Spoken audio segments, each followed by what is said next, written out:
Alright, for this video I want to do a walkthrough of the Georgia Sales Tax Return Form ST-3. So there's a couple of pages here. We'll go through all the parts. We've also have the first quarter 2024 Georgia Sales and Use Tax Rate Charts, so we'll reference this as well. We've also got a sample workbook here for our company where they broke out the taxable sales they have and how they calculated the tax.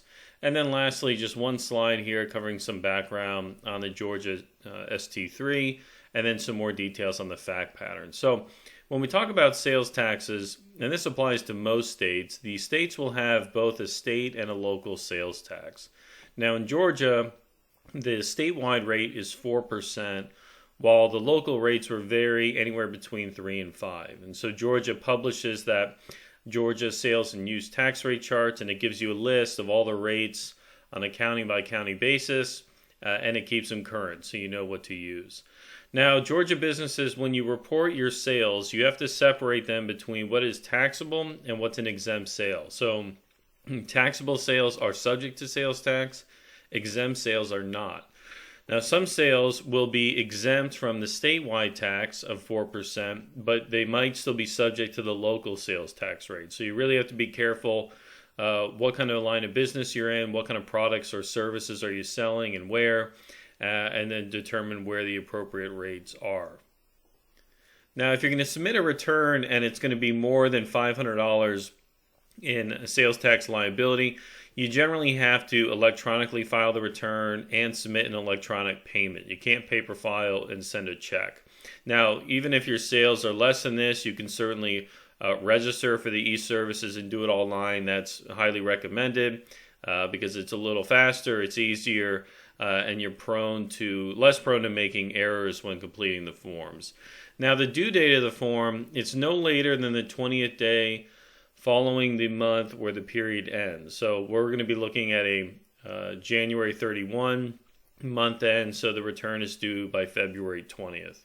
Now, really important here, once you're registered to collect sales tax, you need to be filing the returns even in cases where you had no sales or you had no taxes due. So once you get started going on filing these things, you have to continue to file them every month in order to make sure your account is current. Now, what's nice about the filing on time and paying on time is if your company timely files and pays, you actually get a small reduction in the taxes owed. And many states do this. I think about half the states will do this.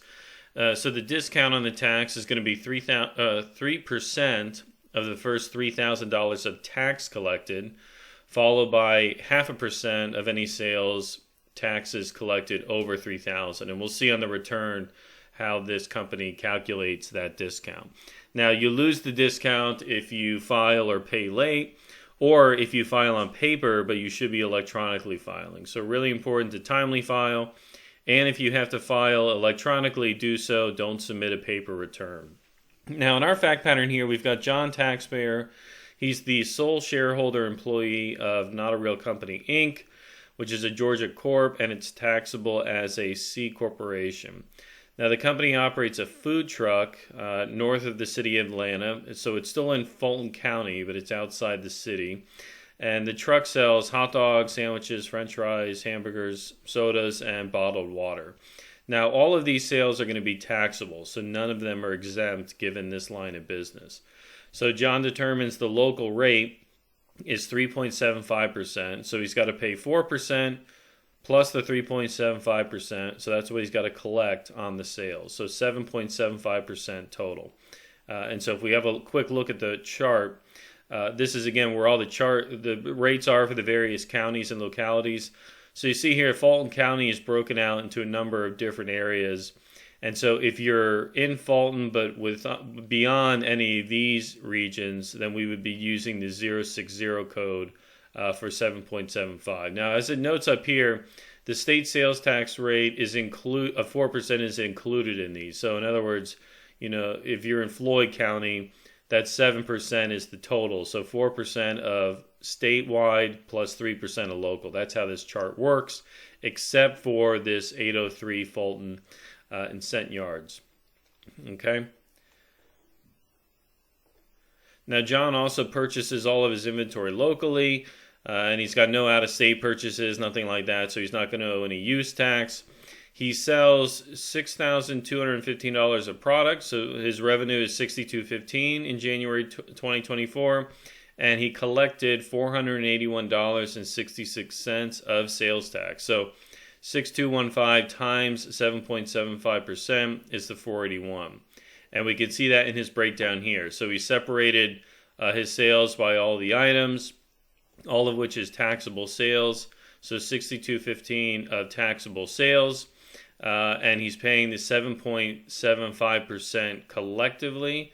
And so that's separated into 4%, the Georgia state sale, 3.75% of local. So that's those two components. And there's the total of $481.66.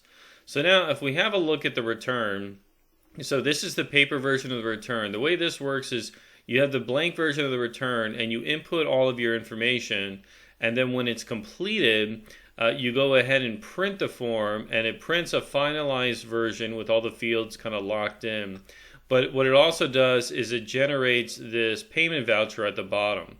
So right now it's blank, but it will populate a name and address of the company. It'll populate the sales and use number, period, and the amount that's going to be due. So we're going to have a look at the one that we've already completed here. So we've got the ST-3. We've indicated that we're going to be paying by check because our tax is under $500. So we enter our sales and use tax number and the period ending. So we're doing this for the month of January 2024, so 1/31/2024. We've got our company information in there, name, address, and county of business.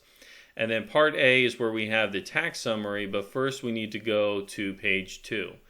So page 2 is where we have the sales tax distribution. So the way this schedule works, they've got a couple pre-populated ones. So there's the state rate, 000 with a 4% rate, right? So the state tax rate of 4% is applied on the taxable sales up here, right? Now, the other counties or areas where you would operate in, you would enter in the other row items. So if you were in Fulton County inside the city of Atlanta, you would use this field, and that would be a 4.9% rate.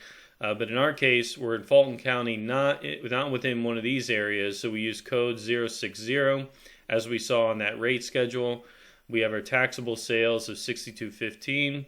So we've got the 3.75 local rate, we have the 4% state rate, and so $248.60 of state sales tax at 4%, and $233.06 of local taxes at 3.75%. So once we got all the totals down there, we enter the total down here on line 4. Now, if you operate in a lot of different counties and you need more line items, you can add an addendum page and then include as many as you need, and then go ahead and add the totals here. But in our case, we've just got the one extra entry, so not a problem. Now, we're not going to owe any use tax for this period, so this section is blank. So once we have these items completed, we can have a look at the starting point here. So the Part A summary, we have our total sales of $6,215. The exempt sales, right, which we're not subject to tax. We don't have any exempt sales, so that's 0. So all of our sales were $6,215. Now within this reconciliation, you can account for sales that are exempt from the state rate, but they're taxable at the local level.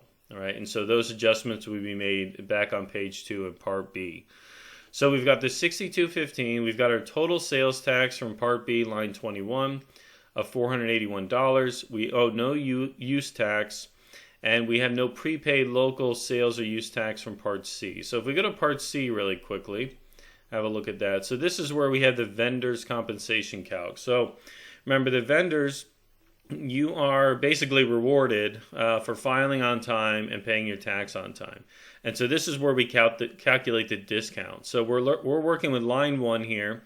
So we have state and local taxes. These are non-motor fuel sales, right? So it's non-motor fuel sale products that are in the U.S., or sorry, in the state, right? These are food products. So we have the tax amounts that we owe, $481.66. We multiply that by 3%, and our compensation, so our reduction, is $14.45. So once we have the $14.45, this is our discount, we report that in Part A, line 10. So if I go back up to Part A, line 10, go ahead and report that on line 10 there. So we got our total vendor's compensation, Part C, line 5. The total tax collected based on our accounting records. So we did collect the exact amount of sales that were required. If you over or under collect, then you have to adjust the amounts here. So if, for example, you over collected on sales tax, well, you can't keep the money. You've got to give it back to the state. So the excess tax will be reported on line 9 here and included with the balance that you owe. In our case, we collected the exact amount we needed, so we've got $481.66. The total sales or use tax, we add up lines 4, 5, and 6. We're left with $481. We don't have any excess because it matches the amount collected exactly. We've got a reduction for the vendor credit there, and we've not made any prepaid estimated taxes. Prepaid estimates would be required if you have a high enough sales tax liability volume. So if you're doing a lot of sales tax, the state, like many others, will require you to prepay some of the tax. In this case, our sales tax liability is well below the thresholds, so we don't have to make prepayments. So we've got the $481.66 minus $14.45, and we're left with a total amount due of $467.21. Now, once that number's finalized, so we're good with Part B, the use tax, we're good with Part C. We don't have any bad debts to report. So Part E, we complete the certification here. So John Taxpayer, CEO, he's signing off on this the 5th day of February, 2024. Remember, you have until the 20th to file. So once this is finalized, you would print this to PDF. So you can print using the button in here. And then it'll generate this return. And on the bottom, the last page, we have our payment voucher. So it'll populate our company name and address here. We have the sales or use tax number that is assigned to this company, the period ending Jan 31, 2024, and we've got Georgia's address there, and then the amount of tax due, $467.21. So you would detach here, mail it to Georgia, include a payment, and then you should be all set for that first quarter. All right, so that covers it for this video. I hope that was helpful. As always, I appreciate you watching and look forward to seeing you on the next one. Thanks.